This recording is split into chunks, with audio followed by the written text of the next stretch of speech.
한번 따라 하실까요? 교회를 교회되게 하는 예배. 교회를 교회되게 하는 예배. 우리 교회는 1976년 4월 18일에 창립이 되었습니다. 올해가 48주년이 됩니다.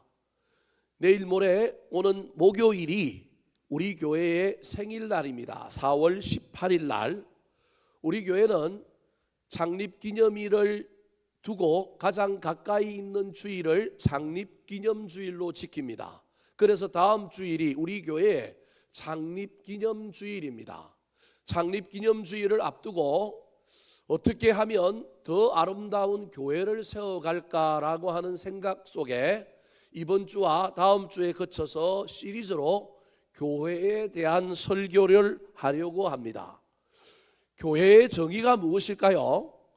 관점에 따라서 또 다양한 사람들에 따라서 교회의 정의가 다르겠지만 교회의 정의를 위하여 우리가 기억해야 될 것은 교회의 본질이 무엇인가 라고 하는 점을 참고해야만이 교회의 정의가 나올 수 있습니다.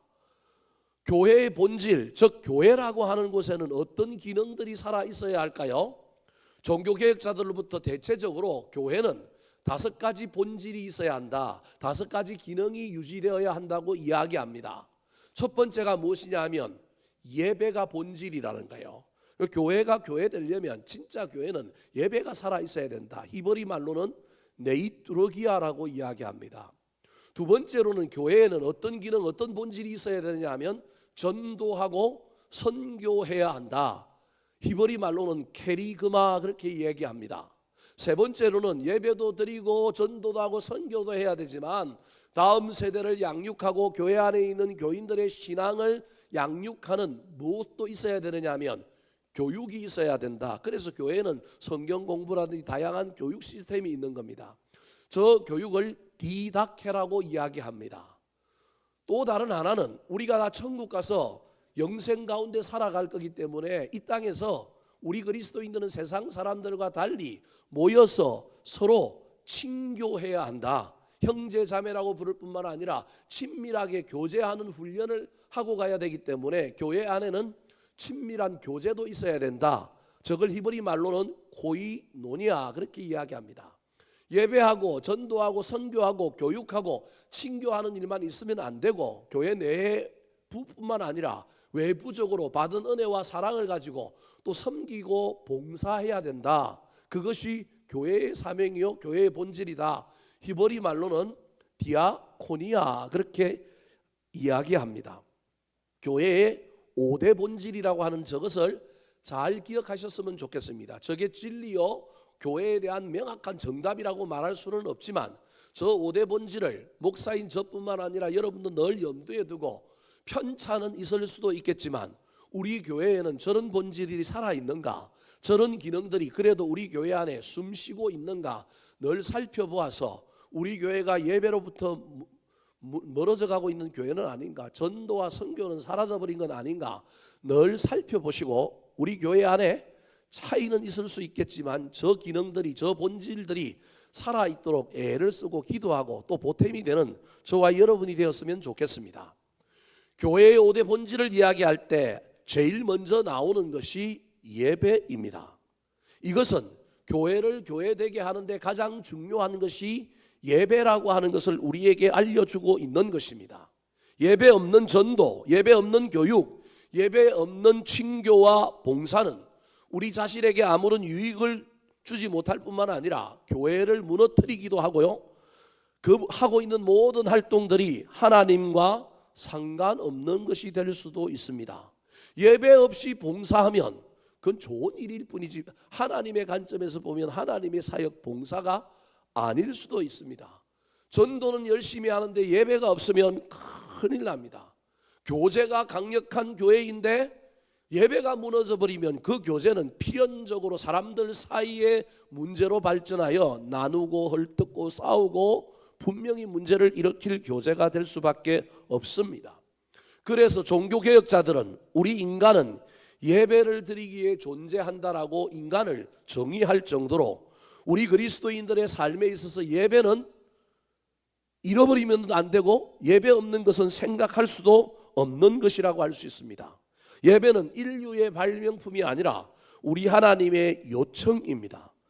그리스도인의 삶에 있어서 마치 심장과 같은 것이며 교회 존재 사역을 비롯하여 대부분 모든 것이 예배의 뿌리를 두고 예배로부터 힘을 얻고 예배로부터 은혜를 받아야만이 유지될 수 있는 것임을 잊어버리면 안 됩니다. 그래서 교회를 교회되게 하는데 예배가 가장 중요하다는 것을 저와 여러분이 기억했으면 좋겠습니다. 우리 교회 부임하고 제가 가능하면 이 예배를 흔들지 않고 이 예배를 지키려고 얼마나 애를 많이 썼는지 모릅니다. 남들이 뭐라고 하든지 간에 저는 우리 교회가 예배 잘 드리는 교회가 되었으면 좋겠고, 예배 안에 하나님의 임재가 있고 말씀이 살아있고 하나님의 놀라운 은혜가 있었으면 좋겠다. 더 나아가서 술 주정뱅이가 지나가다가도 우리 교회 예배에 들어왔는데 그 예배에 압도당해서 술 맛이 사라지고 그 예배의 은혜 때문에 자신도 모르게 빨려 들어가서 인격이 변하고 삶을 끊어버리고 새로운 삶을 향하여 달려가는 놀라운 일들이 일어났으면 좋겠다. 그 꿈을 꾸고 여기까지 달려왔습니다. 어떻게 하면 예배를 거룩하게 드릴까? 어떻게 하면 역동적인 예배를 드릴까? 어떻게 하면 예배의 주인이 하나님이 되게 할까? 왜냐하면 그래야만이 그 예배가 교회를 세우는 데 가장 강력한 무기가 되기 때문이요. 우리 하나님이 교회를 교회되게 하고 교회를 향하여 기뻐하실 때 가장 중요한 기준점 하나가 예배일 것이라고 생각했기 때문에 그렇습니다. 오늘 본문 말씀은 다윗이 성전을 건축하려고 했는데 하나님이 거절하셨습니다. 그럼에도 불구하고 다윗은 성전 건축에 대한 꿈을 꾸고 아들 솔로몬이 성전을 잘 지을 수 있도록 자기가 가지고 있는 모든 재물들, 모든 재화들을 다 모아가지고 아들 때 성전 건축하는데 도움이 되려고 하나님 앞에 그걸 드리면서 예배하고 있는 내용입니다. 그러니까 솔로몬이 지을 성전은 어디서부터 시작됐느냐 하면 다윗의 예배로부터 시작되었다. 오늘 본문에 나오는 이 다윗의 예배가 성전 건축의 기초일 뿐만 아니라 성전을 성전되게 하는데 아주 중요한 예배라고 하는 사실을 저와 여러분이 깨달았으면 좋겠습니다. 그런데 다윗만 예배를 드렸던 것이 아니라 이 다윗이 예배를 드릴 때 백성들이 보고 있다가 다윗의 헌신과 다윗의 드림에 백성들도 자원하여 자신들의 물건들을 가져오고 성전을 건축하게 주님 앞에 드리면서 예배했는데 자신들의 공로를 주장하고 자신들의 헌신을 자랑한 게 아니라 이 예배가 온전히 누구만 바라보고 있는 예배였느냐 하면 하나님만 바라보고 있는 예배였다라는 거예요. 저는 이것 때문에 솔로몬이 좀 부족해도 성전이 지어지고 성전으로서의 역할을 감당할 수 있게 되었다라고 생각합니다. 사랑하는 성도 여러분, 오늘 본문 말씀을 살펴볼 때 은혜 받고 교회를 교회되게 하는 예배가 어떤 예배인지, 이 예배 가운데 하나님의 은혜가 임하여야 하고 성령의 기름 부으심이 있어야 하겠지만 인간의 측면에서 내가 해야 할 예배, 내가 드려야 할 예배, 나는 어떤 예배자가 되어야 할지 살펴보고 은혜 받아서 우리도 그 예배의 주인공들이 되기를 우리 구주 예수 그리스도의 이름으로 축원합니다. 자, 그렇다면 오늘 본문에 나타난 다윗과 이스라엘 백성들이 드렸던 예배, 성전을 건축하는, 교회를 건축하는데 가장 밑받침이 되었던 그들의 예배의 특징은 무엇일까요? 첫 번째입니다. 따라 하시겠습니다. 하나님께 영광 돌리는 예배. 하나님께 영광 돌리는 예배. 예배는 교회의 최대의 사명입니다. 하나님은 일하는 사람보다 예배하는 사람들을 찾으십니다. 예배에 성공하면 다 성공하는 것이요, 예배에 실패하면 다 실패하기 때문에 예배가 참 중요합니다. 그런데 예배 때 예배를 드리지 못하고 일만 하는 사람들이 교회 안에 많이 있을 수 있습니다. 대체로 그 일에 가장 앞서 있는 사람들이 누구냐 하면 목사인 저를 비롯하여 부교역자들과 예배에 봉사하고 헌신하는 봉사자들이 예배보다 뭐가 앞설 가능성이 있느냐 하면 일이 앞설 가능성이 많습니다. 봉사가 앞섬으로 말미암아 진짜 제대로 된 예배를 드리지 못하고 본인은 일만 하고 갔는데 난 무엇을 드렸다고 착각할 수 있느냐 하면 예배했다고 착각할 수 있습니다. 목사인 제가 주일날 어떤 때는 3번 설교하지만 설교하느라고 생똥을 쌌지만 저는 하나님 못 만나고 하나님 예배하지 못하고 주일을 마감할 수도 있습니다. 우리의 일이 예배보다 앞서게 하면 큰일 납니다. 그래서 할 수만 있다면 모든 봉사자들은 한 번은 자신이 예배자가 되어 예배를 드리고 또 한 번은 자신이 봉사자가 되어서 예배를 돕고 예배를 섬기는 차원에서 드릴 필요가 있습니다. 교사들이 아이들과 함께 예배 드리는 것이 예배입니까? 아닙니까? 그 예배에는 하나님이 없습니까? 있지요. 불가피하게 어쩔 수 없이 9시나 11시에 어른들과 함께 드리는 예배에 교사가 참석 못할 수도 있습니다. 그래서 아이들과 함께 드리는 그 예배가 될 수도 있습니다. 그런데 그것이 일상화되거나 그것이 예배라고 점점점 착각하게 되면 큰일 납니다. 그때 나는 예배를 드리고 있는 것이 아니라 봉사자로서 아이들을 감독하고 관리하고 아이들을 예배로 인도하는 데 있기 때문에 나는 지금 예배 드린다기보다는 뭘 하고 있을 가능성이 있느냐 하면 사역하고 일하고 있을 가능성이 있습니다. 그래서 그 교사는 가능하면 먼저 예배를 드리고 교회 학교 가서 봉사하고 먼저 봉사하고 난 다음에 후에 예배를 드리든지 그래야만이 온전해지는 예배가 될 수 있습니다. 그렇지 않으면 점점 나도 모르는 사이에 나의 예배의 신심은 사라져버리고 예배의 감동은 온데간데 없고 뭐만 있느냐 하면 나는 일만 남아있는 사람이 될 가능성이 있습니다. 주님 만나지 못하고 쇠가 빠지게 일만 하고 봉사만 했는데 나는 예배 드렸다, 나는 하나님을 만났다고 착각할 수 있습니다. 현대 예배가 이 둘을 동시에 할 수 있는 여러 여건과 상황이 안 됩니다. 그래서 어쩔 수 없이 한 번에 예배자인 동시에 봉사자의 일을 해야 되는 사람들이 많습니다. 제가 꼭 2번 예배 드리라고 이야기하는 게 아닙니다. 여러분 오해하지 마시기 바랍니다. 벌써 거기에 상처받아갖고 나 내일부터 교회 안 나온다 이런 사람 생길까 봐 걱정이긴 한데 여러분 그래도 원리는 알려줘야 되지 않겠습니까? 봉사자와 예배자가 다르다라고 하는 걸 잊어버리면 안 된다라는 거예요. 그런데 현대 상황 속에 어쩔 수 없이 봉사자와 예배자가 합쳐져야 한다면 여러분 저와 여러분이 절대 잊어버리면 안 됩니다. 봉사자와 예배자가 합쳐져서 한 번 예배를 드릴 때 일이 예배보다 앞서면 안 됩니다. 절대 예배가 더 우선이 되도록 애를 써야 됩니다. 그러려면 어떻게 해야 될까요? 일이 앞서면 내 공로를 주장합니다. 내 인기를 생각합니다. 일이 앞서면 내가 영광 받으려고 합니다. 근데 예배가 앞서면 영광을 누구에게 돌릴까요? 하나님께 돌립니다. 그래서 2번 예배를 못 드리면 한 번 드리더라도 일과 예배가 그 한 번에 다 녹아 있더라도 내가 지금 하고 있는 이 일과 모든 행위가 하나님께 영광이 되겠는가? 나는 좀 내 스타일이 아니고 나는 좀 내 마음이 좀 힘들고 나는 좀 걸쩍지근한데 지금 하나님이 영광 받고 있는가? 그러면 되잖아요. 나는 오늘 예배에 왔는데 뭐가 좀 마음에 안 들고 막 힘들어 죽겠는데 그런데 이 예배를 누가 좋아하신다고요? 나를 만족시키는 예배, 나를 기쁘게 하는 예배가 아니라 누구에게 영광이 되어야 된다고요? 하나님께. 내가 섬기고 내가 봉사하고 내가 일함으로 말미암아 내가 드러나고 나의 일함이 다른 사람에게 영향력을 끼치고 내가 일하고 내가 섬기는 것이 효과가 나타나고 중요하지요. 그러하지 아니할지라도 이 예배의 주인이 누구인가? 예배의 대상이 누구인가? 내가 예배의 중심이 아니라 하나님이 예배의 대상이고 하나님이 영광을 받고 있는가? 그것이 핵심이어야 한다는 사실입니다. 오늘 본문에 성전 건축한 모든 물자들을 모아놓고 하나님께 예배하고 있는데 이 예배의 가장 중요한 하두 최고의 가치는 하나님의 영광이었습니다.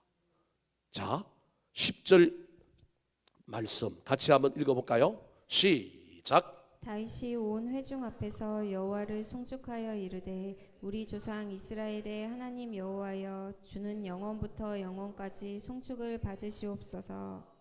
큰 물자들을 모아놓고 자기가 가지고 있는 것들을 집에서 다 갖고 와가지고 하나님께 바치면서 예배하는데, 다윗의 그 예배자의 입에서 제일 먼저 나온 말이 여호와를 뭐하여?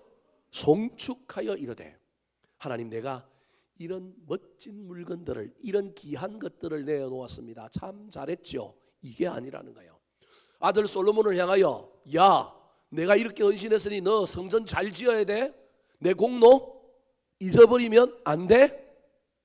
백성들을 향하여, 내가 하나님을 위하여 이런 일을 했다. 너희들도 나를 위하여 나와 함께 동참해라. 다윗이 그런 말 안 했다라는 거예요. 다윗은 지금 뭐라고 얘기하고 있냐면 송축으로 시작하여 우리 조상 이스라엘 하나님 여호와여, 주는 영원부터 영원까지 뭘 받으시옵소서? 송축을 받으시옵소서. 다윗이 드렸던 예배에 자기 공로, 자기 열심, 자기 중심이 아니라 하나님을 향하여 뭐하고 있냐면 송축, 영광을 돌리고 있는 거예요. 영광을 돌리고 있는 이유가 무엇일까요? 11절 말씀 같이 읽어보겠습니다. 시작. 여호와여, 위대하심과 권능과 영광과 승리와 위엄이 다 주께 속하였사오니 천지에 있는 것이 다 주의 것이로소이다. 여호와여, 주권도 주께 속하였사오니 주는 높으사 만물의 머리이심이니이다. 내 것을 내가 구별하여 내가 헌신하고 희생하여 하나님께 드렸는 이건 내 자랑인데, 다윗이 뭐라고 얘기하냐면 내가 드린 것이 다 원래는 누구한테 속한 것이었다고요? 주께 속하였고 주의 것입니다. 만물도 다 주님 것입니다. 지금 누굴 이야기하고 있느냐 하면 과거에서부터 지금까지 내가 번 것들 다 주의 것입니다. 주님이 하셨습니다. 우리 주님께 영광을 돌리고 있는 거예요. 얼마나 대단합니까? 우리는 내가 피땀 흘려서 내가 수고하여 돈을 벌고 부자가 되고 내가 무엇을 이루었다고 생각합니다. 하지만 똑같이 피땀 흘리고 똑같이 수고했는데 누구는 부자가 되고 누구는 부자가 안 됩니다. 그 이유는 어떻게 설명할까요? 부자가 됐을 때 그 부자가 된 이유는 내가 능력이 있어서 됐다고 우리 인간은 생각합니다. 똑같이 피땀 흘렸는데 수고했는데 부자 안 된 인간은 저 인간이 능력이 없어서 안 됐다고 생각합니다. 착각입니다. 그 사이에 누가 계시느냐 하면 하나님이 계신 겁니다. 사실은 이걸 잊어버리면 안 됩니다. 하나님이 하신 일에 내가 숟가락만 얹어 놓은 것뿐입니다. 그 숟가락 위에 음식이 담기도록 사실은 누가 해주셨느냐 하면 하나님이 해주셨는데, 내는 약간 내 실력 때문에 돈 벌었고 내가 높이 올라갔고 내가 인정받았다고 자꾸 저와 여러분이 헷갈립니다. 그렇게 헷갈리면요, 예배 중에 하나님께 영광을 못 돌립니다. 다윗은 과거부터 지금까지 하나님께서 하셨습니다. 우리 주님을 찬양하는 거예요. 더 나아가서 현재와 미래도 우리 하나님께 속한 것이라고 인정하며 영광을 돌립니다. 12절 13절 말씀 시작. 부와 기가 주께로 말미암고 또 주는 만물의 주제가 되사 손에 권세와 능력이 있사오니 모든 사람을 크게 하심과 강하게 하심이 주의 손에 있나이다. 우리 하나님이여, 이제 우리가 주께 감사하오며 주의 영화로운 이름을 찬양하나이다. 13절에 보니까 우리 하나님이여, 이제 우리가 나를 자랑하고 내가 높아지는 것이 아니라 주께 뭐 한다고요? 감사하며 뭐 한다고요? 찬양합니다. 부와 기, 과거로부터 현재까지 모든 것이 주께로 말미암아 왔고, 현재도 주는 만물의 뭐가 되사? 주제가 되사 주인이 되어서 존재한다. 그 말이 주제입니다. 주인이 되어서 존재하는데 그냥 존재하고 계시는 것이 아니라 저 제자가 재상제자입니다. 주인이 되어 지금 다스리고 계시는 분이 누구라고요? 하나님이다. 그게 주제입니다. 하나님이 지금도 주인으로 다스리고 계실 뿐만 아니라 나의 미래의 영역도 누구 손에 달려 있느냐 하면 하나님의 손에 달려 있습니다. 그래서 크게 하심과 강하게 하심도 누구 손에 달려 있다고요? 주의 손에 달려 있습니다. 과거도 현재도 미래도 다 주의 영역입니다. 주님이 주셨고 주님이 하시고 있고 미래에도 하실 것입니다. 나는 그걸 믿기 때문에 나는 감사하고 주님을 뭐 한다고요? 찬양합니다. 다윗이 헌신하여 물건을 내어놓고요, 재물을 바치고요, 자기 재산에 여러분 성경 읽어보시면 얼마나 많은 걸 내놨는지 몰라요. 그랬는데 다윗이 뭐라고 얘기하느냐 하면 지금 누구에게 영광을 돌리고 있어요? 하나님께 영광을 돌리고 있어요. 예배라고 하는 말이 히브리어로 샤하라고 합니다. 샤하 또는 샤라트라고 하는 말입니다. 샤하는 엎드리다, 사라트는 섬기다라고 하는 말입니다. 예배라고 할 때 그 어원이 사하 샤라트라고 한다는 것은 엎드리다, 부복하다, 부복하여서 뭐 하느냐 하면 섬기다라고 하는 뜻을 가지고 있습니다.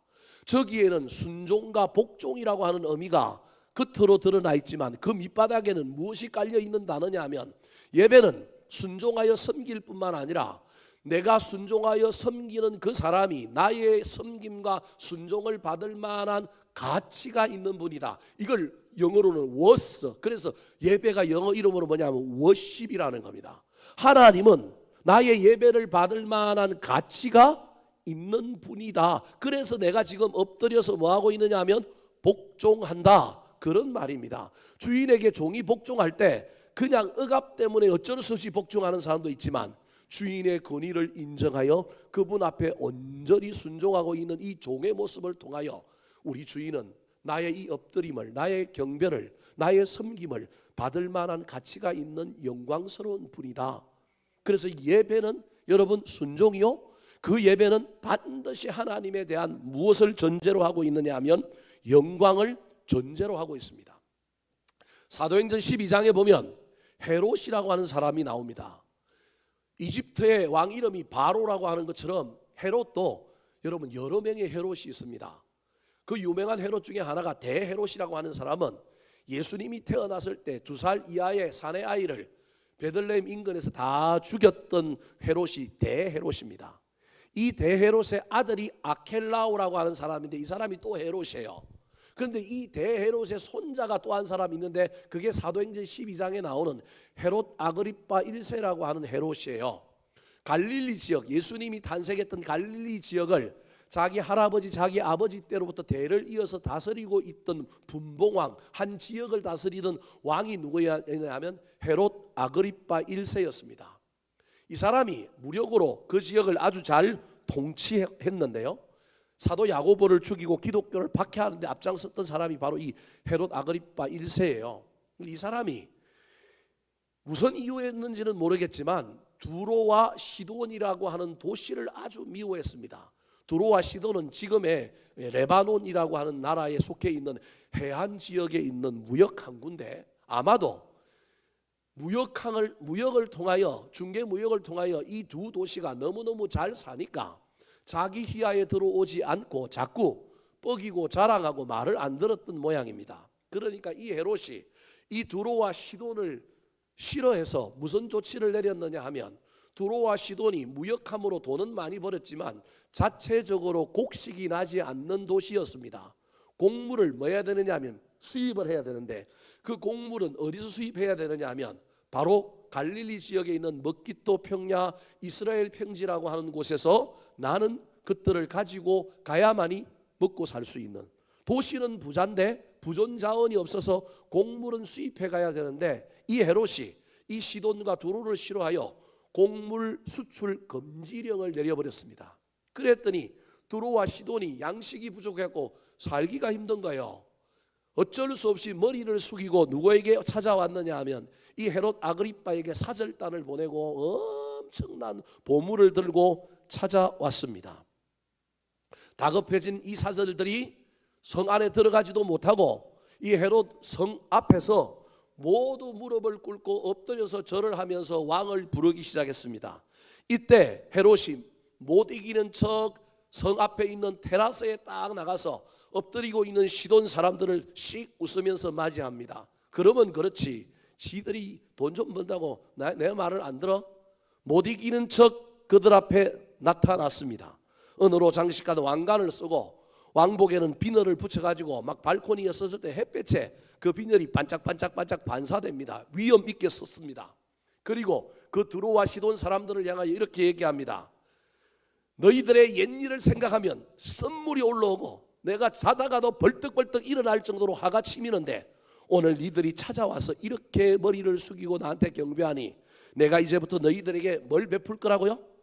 은혜를 베풀겠다. 그 말은 곡물 금지 명령을 이제 해제하여 너희들에게도 양식을 팔겠다, 그렇게 얘기합니다. 헤롯이 얼마나 연설을 잘하는지 목소리가 우렁차고요, 근위가 있었던 모양입니다. 그때 머리를 숙이고 있었던 두로와 시돈의 사절단들이 아첨하면서 이렇게 이야기했습니다. 이것은 사람의 소리가 아니라 신의 소리다. 헤롯을 신의 영역으로, 신의 반열로 올려주었습니다. 이 말에 감동을 먹은 헤롯이 하나님이 살아계심을 모르고 자기가 신이라고 하는 소리에 좋아가지고 에헴하면서 영광을 훔쳤습니다. 군중들은 손뼉을 치며 막 박수를 쳤습니다. 그 이후에 이 헤롯이 어떻게 되었을까요? 신이 아닌데 신이라고 추앙하는 그 놀라운 사람들의 이야기에 하나님께 영광을 돌리지 않고 자기가 그 영광을 훔쳤더니 놀라운 일이 벌어졌습니다. 사도행전 12장 23절 말씀 같이 한번 읽어볼까요? 시작. 헤롯이 영광을 하나님께로 돌리지 아니하므로 주의 사자가 곧 친히 벌레에게 먹혀 죽으니라. 그렇게 영광을 훔치고 신의 소리다라고 하는 말에 에헴 해버렸더니 하나님께 영광 돌려야 되는데 영광을 훔치는 자를 우리 하나님이 가만 내버려 두지 않아서 주의 사자가 벌레를 동원하여 쳤더니 벌레가 먹어 죽었다라는 거예요. 전통적으로 기독교는 아마 우리 기독교에서는 저 장면을 어떻게 해석하느냐 하면 무슨 바이러스가 무슨 벌레가 뇌의 어떤 역할을 잘못해가지고 죽었을 것이다, 그렇게 이야기하는데 이 시대에 이스라엘 지역과 중건동 지역의 역사를 기록한 역사가 유세비우스는 이때 이 헤롯이 죽은 것을 어떻게 기록하고 있느냐 하면 신의 소리라고 아첨에 넘어가 하나님의 영광을 훔쳤던 헤롯이 그날 이후 알 수 없는 병에 걸려 일주일간 배가 아파 뒹굴다가 창자가 꼬이고 배가 터져 죽었다라고 기록하고 있습니다. 뭐가 맞는지는 모르겠지만 벌레에 죽었는지 배가 아파서 배가 터져서 죽었는지는 알 수 없지만 결론적으로는 헤롯이 하나님의 영광을 훔치고 그는 죽었다라는 것입니다. 사랑하는 성도 여러분, 목사인 저를 위하여 기도 많이 하셔야 됩니다. 하나님의 영광을 제일 훔칠 수밖에 없는 자리에 있는 사람이 누구냐 하면 저입니다. 저는 손가락으로 하나님을 가르치는 역할을 해야 되는 사람인데 사람들이 가르치는 손가락 끝에 있는 하나님을 보지 않고 누굴 많이 쳐다봐요? 저를 많이 쳐다본다니까요. 저도 인간이라 저 쳐다보면 좋아가지고 헬렐레 하는 거예요. 사랑하는 성도 여러분, 이 영광을 훔치지 않도록 저를 위하여 기도해 주셔야 합니다. 저뿐만 아니라 여러분 자신을 위하여 기도해야 합니다. 예배를 드릴 때 여러분은 어떻게 예배를 드립니까? 예배는 내 중심이다. 나를 만족시켜라. 나를 기쁘게 해라. 소비자 만족 예배가 오늘날의 예배이지는 않습니까? 내가 만족해야 뭘 받았다 그래요? 은혜 받았다고 그럽니다. 내가 만족해야만이 하나님도 만족하는 거예요? 나는 안 만족했는데, 나는 오늘 기분이 더러웠는데, 나는 오늘 예배 가운데 이상했지만 그 예배는 누가 받을 수 있다고요? 하나님이 받을 수 있다니까요. 예배의 중심을 나한테 주지 마시기 바랍니다. 내가 보기에 좋았다 나빴다가 아니라 오늘 예배를 우리 하나님이 어떻게 받으셨을까? 저와 여러분의 초점이 거기 있었으면 좋겠습니다. 나는 영광을 훔치는 자가 아니라 영광을 돌리는 자가 되기를 사모하며 달려가는 저와 여러분이 되기를 예수님의 이름으로 축원합니다.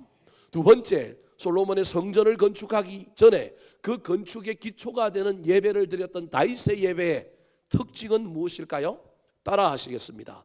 즐거운 마음으로 드리는 예배. 즐거운 마음으로 드리는 예배. 사랑하는 성도 여러분, 예배는 보는 것이 아니라 예배는 드리는 것입니다. 예배가 살아있으려면 예배에는 역동이 나타나야 합니다.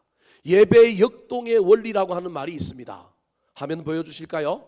예배가 힘이 있고 기쁨이 있고 활력이 있을 때 성령님도 그 예배 가운데 춤을 추심으로 말미암아 예배가 살고 교회도 부흥한다. 어떤 사람은요, 제가 설교할 때 너무 크게 하고 귀가 아프다고 저한테 전화해가지고 목사님 목소리 좀 뭐 어떻게 해달라고요? 줄여달래요. 제가 줄일까요? 안 줄일까요? 안 줄입니다. 죄송한 이야기지만 안 줄입니다. 가능하면 예배 인도자가 역동적으로 살아있어야 그 역동성이 이 예배 가운데 흘러가려고. 어느 수련회 갔더니 목사님 한 분이 제 설교를 맨날 우리 교회 홈페이지에 와서 듣나 봐요. 그래서 이 목사, 설교는 잘하는데 화가 난 것 같아. 화 안 냈으면 좋겠대. 그래서 아이고 죄송합니다. 제가 화를 안 내려고 하니까 목소리가 작아져서 저도 조곤조곤하게 사랑하는 성도 여러분, 참 은혜롭지요. 이럴 수 있는데 우리 교인이 길이 들어가지고 제가 이렇게 하면 다 뭐 할 것 같다고요? 잘 것 같습니다. 뭐가 맞는지는 잘 모르겠지만 여하튼 제가 쓰고 있는 전략은 할 수만 있다면 저는 지르고 톤을 높입니다. 여러분 이게 쉬운 일이 아닙니다. 예배 드리고 나면 오후에는 저는요 파김치가 됩니다. 이 가운도 안 입었으면 좋겠는데 다른 교단 목사님들 이것도 안 입고 하는데 저는 배운 게 이거라서 어쩔 수 없이 이거 입고 합니다. 이게 폼젤라고 입은 것이 아니라 저의 재성을 가리려고 입는 거예요. 이거 입고 나면 와이셔츠는 여러분은 춥지만 이 교회 구조가 전부 모든 따뜻한 공기는 어디로 오게 돼 있어요? 여기로 나옵니다. 여름 되면 에어컨 틀면 에어컨 바람에 밀려온 공기는 다 어디로 와요? 저한테 옵니다. 여러분이 아마 이 강대상에 안 써봐서 모를 거예요. 우리 교회 와서 설교하는 목사들은요 다 곤죽이 되어 갑니다. 다들 힘들대요. 목소리도 안 나고 다 이유가 그거예요. 이게 전부 일로 모여온다니까요. 얼마나 더운지 모릅니다. 그런데다가 목소리까지 높여서 제가 말하는 목소리가 도레 미도 아니고요 파나 솔쯤 됩니다. 아실는지 모르겠어요. 파나 솔로 이야기하려면 배에 힘을 주고 합니다. 그래서 저는 금요일 날 금요 기도하고 막 부러지셔도 목이 잘 쉬어요 안 쉬어요? 안 쉽니다. 여러분 잘 모르죠. 저처럼 기도하면요 곤죽이 될 겁니다. 그런데도 저는 이게 복식 호흡 속에 이게 지금 훈련이 돼 있어갖고 지금도 저는요 이런데도 왜 배는 안 들어가는지 잘 모르겠지만 지금 나온 배 속에서 저는 배에 힘을 딱 주고 이야기합니다. 배에 힘을 빼면요 헐렐레 되는 거예요. 근데 배에 힘을 딱 주면요 목소리가 짱짱하게 나가는 겁니다. 왜 그렇게 설교할까요? 가능하면 예배 인도자로서 예배를 잘 인도하여 교인들이 이 예배 가운데 들어와서 누구를 만났으면 좋겠느냐 하면 하나님 만났으면 좋겠어요. 예배에 삼위일체가 있습니다. 깨어있는 예배 인도자가 있어야 됩니다. 성령의 기름 부으심과 충만의 역사가 있어야 합니다. 역동적으로 그 예배에 동참하는 누가 있어야 되느냐 하면 예배자가 있어야 합니다. 그래서 예배가 좋은 예배가 되느냐 감동적인 예배가 되느냐 1차적인 책임은 죄송하지만 누구한테 있느냐면 하나님께 있습니다. 우리의 예배의 성공의 관건은 우리 인간이 어떻게 해볼 도리가 없어요. 사실은 오로지 예배의 은혜는 누구에게 달려있어요? 하나님께 달려있다니까요. 안 주시면 못 받는 거예요. 우리가 받을 수 있는 게 아니에요. 성령님이 오셔서 기름 부어주셔야 되고 하나님이 우리 예배 가운데 임재해 주셔야 돼요. 그건 하나님의 영역이에요. 또 다른 영역인데 그게 저의 영역이에요. 저를 비롯한 예배 인도자들이 얼마나 예배를 흡입력 있게 잘 인도할까. 우리 교회 교인들요 예배 참 잘 드립니다. 자는 사람 몇 사람 없어요.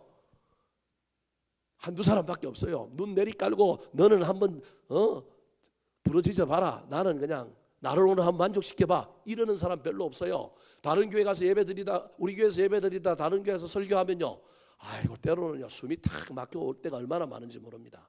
물론 우리 교회 교인들이 그렇다고 다 좋은 건 아니에요. 표정이 좀 별로 안 좋아. 좀 웃었으면 좋겠는데 좀 빵긋빵긋하거나 얼굴이 좀 밝았으면 좋겠는데 그냥 전부 막 잡아놓고 몇 달 말려놓은 동태 눈깔처럼 전부 헬레헬레 해갖고 있어서 표정들이 좀 안 좋은 게 좀 단점이긴 한데 대체로 우리 교회 교인들이 예배를 잘 드려요. 그래서 우리 교회 와서 설교하고 간 사람들이 저한테 하는 얘기가 있어요. 여러분 교회 가보면 그 교회의 영적인 분위기가 느껴진다니까요. 지금 제가 무슨 얘기를 하려고 이 예배의 역동의 원리와 예배의 삼위일체에 대해서 이야기하느냐 하면 하나님의 영역을 우리가 어떻게 해볼 도리가 있어요? 없잖아요. 예배 인도자인 저의 영역은 너무 뭐라 그러지 말고 저하고 하나님하고 계산하면 돼요.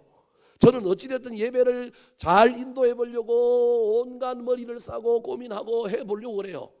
예배가 일방적인데 교실 시스템인데 어떻게 하면 이걸 여러분 동참하게 만들까 물어보기도 하고 따라하기도 하고 큰 소리 높여서 하고 성경도 저 혼자 안 읽고 교독하고 막 이런 것들은 그냥 어떻게 하면 예배를 좀 역동적으로 만들어 볼까 하는 곳에서 나온 아이디어예요. 꼭 성경은 목사님이 읽어야 되고 성경 봉독자 세워서 읽어야 되고 그런 법이 없어요. 어떻게 하면 예배를 좀 그렇게 만들까? 지금 제가 얘기하고 싶은 건 이 두 가지는 우리가 손댈 수 있는 것이 아니니 인간적인 차원에서 우리가 해야 할 일은 우리가 역동적인 예배를 드리는 예배자가 한번 되어보자라는 거예요.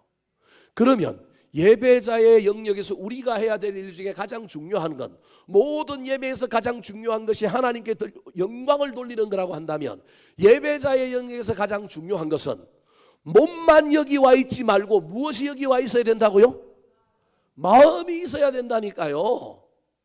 저와 여러분이 인생을 살면서 때로는 몸은 와 있는데 마음이 따라오지 않는 경우들이 얼마나 많은지 모릅니다. 여러분 잘 생각해 보세요. 인생에 있어서도 그렇고요. 관계 영역에서도 마찬가지고요. 몸은 와 있지만 마음이 와 있지 않아서 괴리가 있는 상태가 얼마나 많이 있는지 모릅니다. 하나님이 받으시는 예배, 예배자로서 역동적인 예배를 드릴 때 저와 여러분이 해야 할, 반드시 잊어버리지 말고 해야 할 일 중에 나는 뭘 드려야 된다고요? 마음을 드려야 된다. 예배는 보는 것이 아니라 뭐 하는 거라고요? 드리는 거예요. 최고로 드리는 것이 뭘 드려야 된다고요? 지금 마음이 여러분 어디 있습니까? 내 안에 있습니까? 마음이 지금 하늘로 지금 올라가고 있습니까? 마음이 지금 하나님 앞에 가 있습니까? 다윗은 마음을 드렸다니까요. 그 마음이 다윗의 예배 백성들과 함께 그 마음이 하늘로 지금 올라가고 있다니까요. 이게 오늘 예배의 특징이라는 거예요. 14절 말씀 같이 한번 읽어볼까요? 시작. 나와 내 백성이 무엇이기에 이처럼 즐거운 마음으로 드릴 힘이 있었나이까. 모든 것이 주께로 말미암았사오니 우리가 주의 손에서 받은 것으로 주께 드렸을 뿐이니이다. 마음을 드는데 어떤 마음을 드려요? 즐거운 마음을. 나중에 보면요 19절에 보면 정성된 마음이라고 또 나와요. 아들 솔로몬에게는 너 정성된 마음으로 예배 드리라 다윗이 또 얘기해요. 여하튼 지금 다윗이 드리고 있는 예배에서 다윗은 가장 예배자의 핵심이 무엇이냐 하면 마음이라고 하는 걸 깨닫고 있는 거예요. 마음을 드리는 거예요. 근데 그 마음은 어떨 때 드려지느냐 하면 은혜가 있으면 드리는 거예요.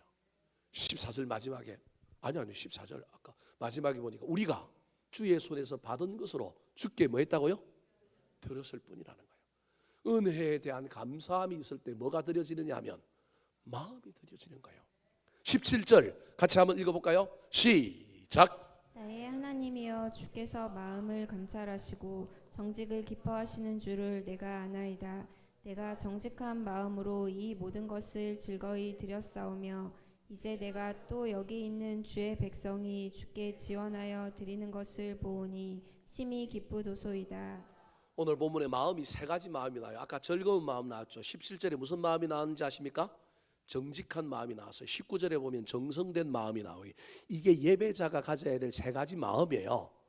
오늘 그거 설교할 건 아니고 여하튼 마음을 드렸는데 이제는 마음을 감찰하신 우리 주님 앞에 내가 육신만 와 있는 것이 아니라 마음도 와 있다라는 것을 그 감찰하시는 분이 안다라는 거예요.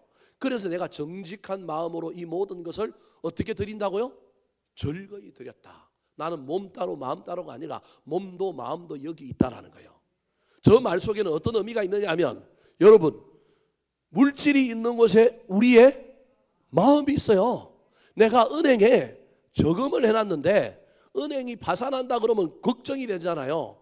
몇 개월 전에 PF 대출 때문에 새마을금고를 비롯한 3금융권입니까 2금융권이 막 힘들다고 할 때 거기 돈 넣어놨던 사람들 전부 마음이 어땠어요? 콩닥콩닥 했다니까. 그거 문제 생길까 봐. 뭐가 거기 있으니까? 물질이 거기 있으니까. 여러분 신앙은 이걸 거꾸로 뒤집을 수 있어야 됩니다.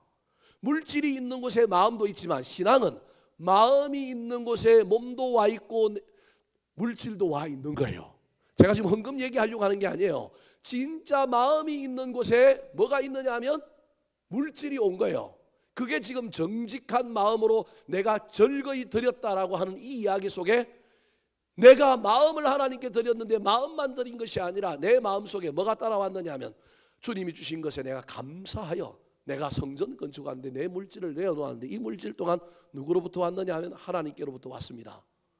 마음이 핵심인 거예요. 전도도 그렇고요. 다른 모든 것도요. 먼저 뭐가 해결돼야 되느냐 하면 마음이 해결돼야 되는 거예요. 스킬 아무리 얘기해봤자 소용이 없어요. 마음이 바뀌지 않으면 안 되는 거예요. 그런데 재미난 건요, 누구 한 사람이 예배 중에 마음을 드리고 그 마음을 정성껏 예배 드리면 이게 나비 효과가 나타나서 다른 사람을 전념시킨다니까요. 다윗이 그렇게 드렸더니 옆에 있던 주의 백성들이 똑같이 자원하여 드리는 걸 지금 누가 보고 있는 거예요? 다윗이 보고 있는 거예요. 남 뭐라고 할 필요 없어요. 나는 내 예배만 잘 드리면 돼요. 내가 마음 드리면 돼요. 내가 마음을 드렸더니 백성들도 연합하여 같이 마음을 드렸어요.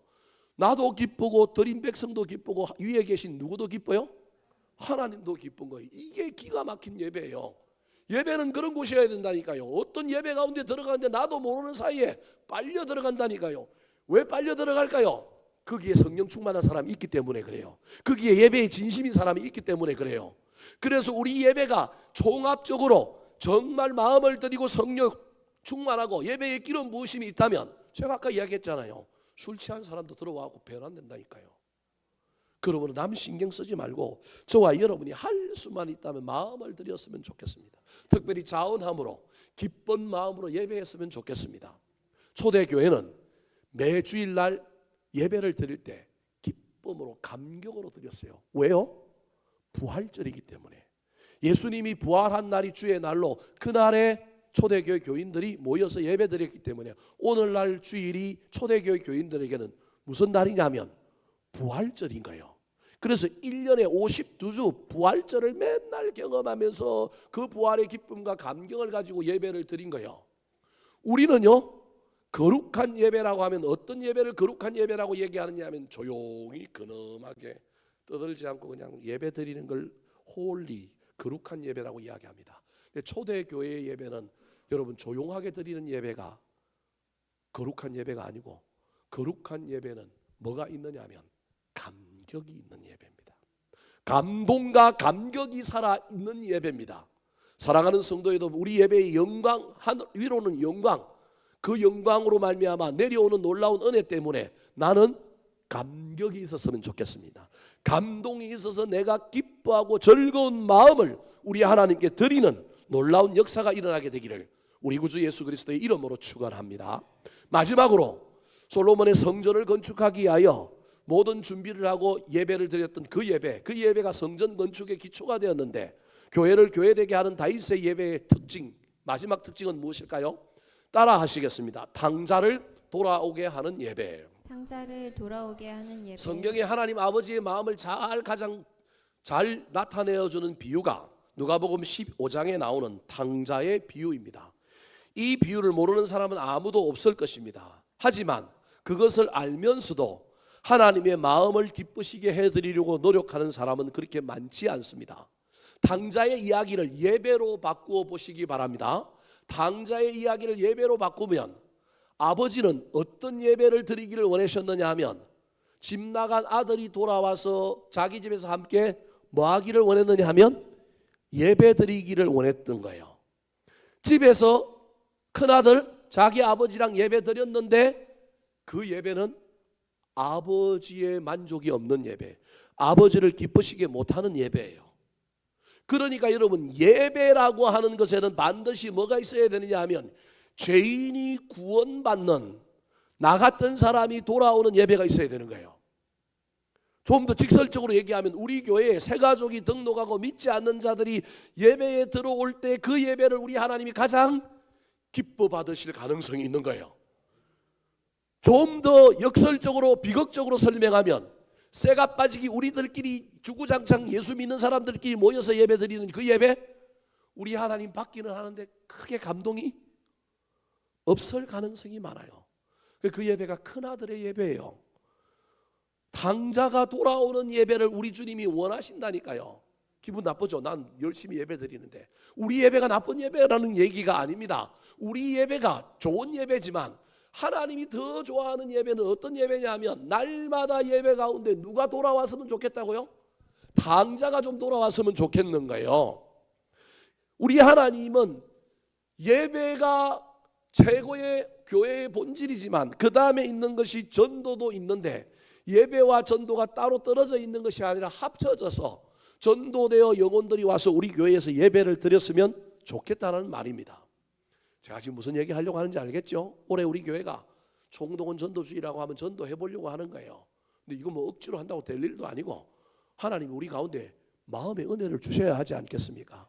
근데 그때 여러분이 생각해야 될 또 다른 주제 하나가 있는데 그게 뭐냐 하면 11월 첫째 주일에 저와 여러분이 예배를 드릴 때 만약에 그때 수많은 사람들을 초청해서 예배를 드린다고 한다면 그때 예배의 포맷이 어떠해야 할까요? 우리가 익숙한 포맷으로 드려야 될까요? 그 사람들에게 좀 더 다가가고 그 사람들이 좀 더 이해하기 쉬운 예배의 포맷으로 가야 할까요? 뭐가 되었어야 될까요? 기도도 없고요. 설교도 없고요. 제가 지금 극단적으로 얘기하는 거예요. 그런 예배를 드리겠다는 얘기가 아니라 주일날인데 그날에 만약 예배를 드리는데 기도도 없고요. 설교도 없어요. 그러면 예이씨 이게 예배냐? 이러면 된다는 거예요? 안 된다는 거예요?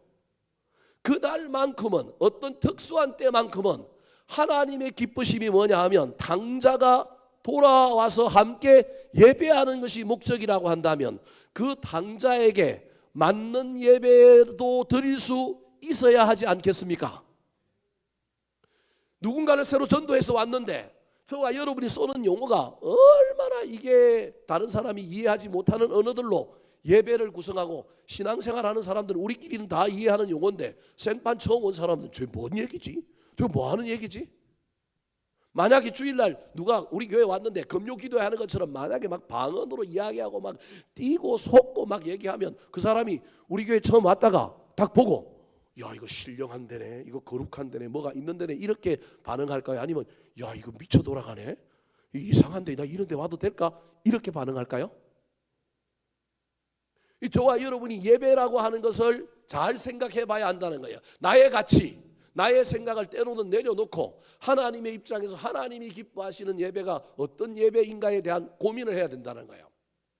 30년 전에 우리나라에 유행했던 예배가 저 온누리 교회를 중심으로 유행했던 예배가 열린 예배라고 하는 예배였습니다. 구도자 예배, 열린 예배.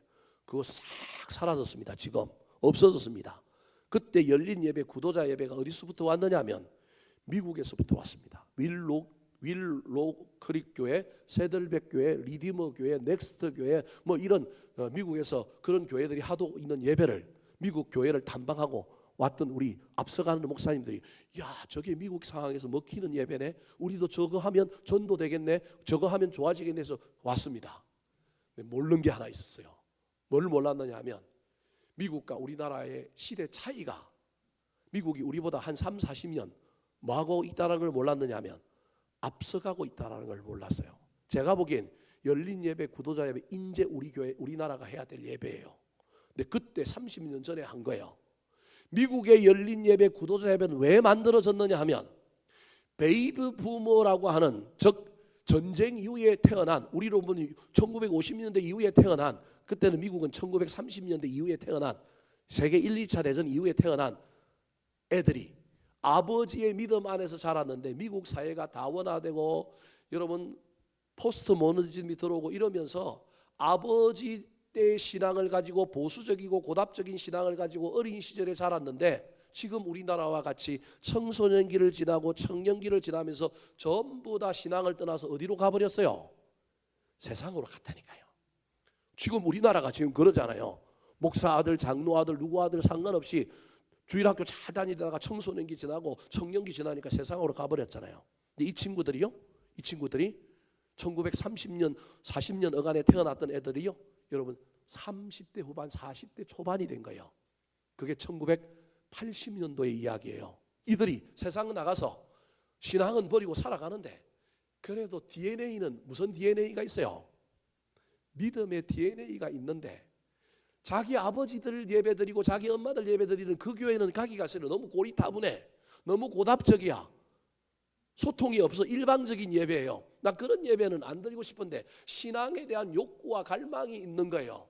그것을 캐치한 미국의 교회들이 주일날 아니라 토요일날, 주일날 오라 그러면 안 오니까 토요일날 음악 감상회 가자, 영화 보러 가자, 무슨 우리 어떤 그 토크 콘서트 가자, 그렇게 해서 간 예배가 무슨 예배냐 하면 열린 예배란 말이에요.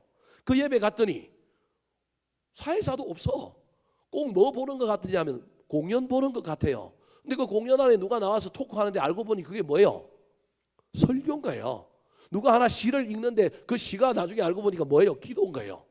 예를 들 같으면 열린 예배가 그런 식으로 구성이 됐다는 거예요. 음악도 소위 말하는 중세시대부터 내려오는 그런 음악이 아니라 그 당시에 유명하던 세속의 음악을 바꾸어서 만든 노래들을 가지고 하니까 이 40대들이 신앙을 떠났는데 들려오는 거예요. 익숙한 거예요.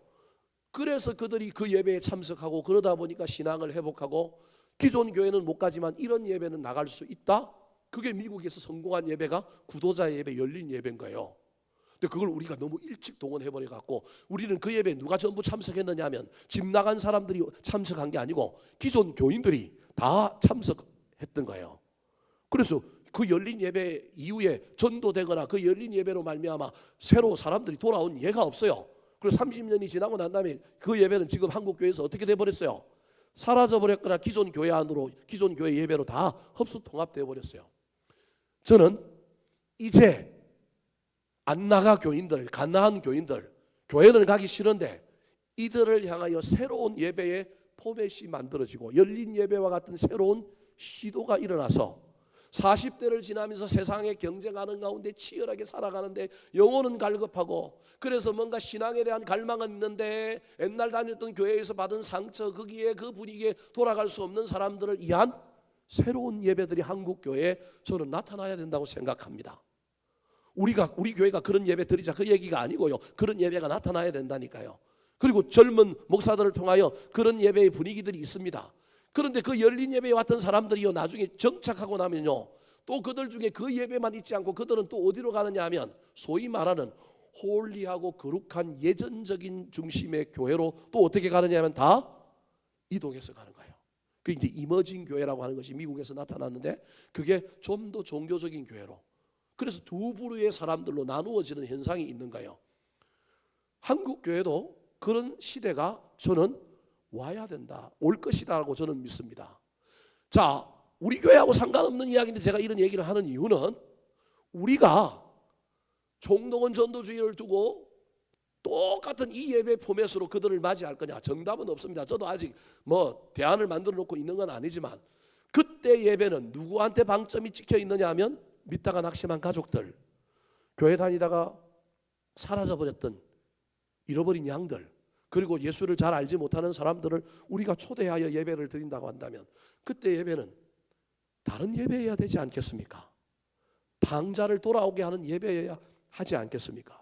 옛날에 우리도 예수를 몰랐다가 교회 와서 예수 믿고 예배를 드렸으니 예배라고 하는 속성 자체가 기존 신자들만 드리는 예배가 아니라 구원받고 새로워진 사람, 당자가 드리는 예배여야 하지 않겠습니까?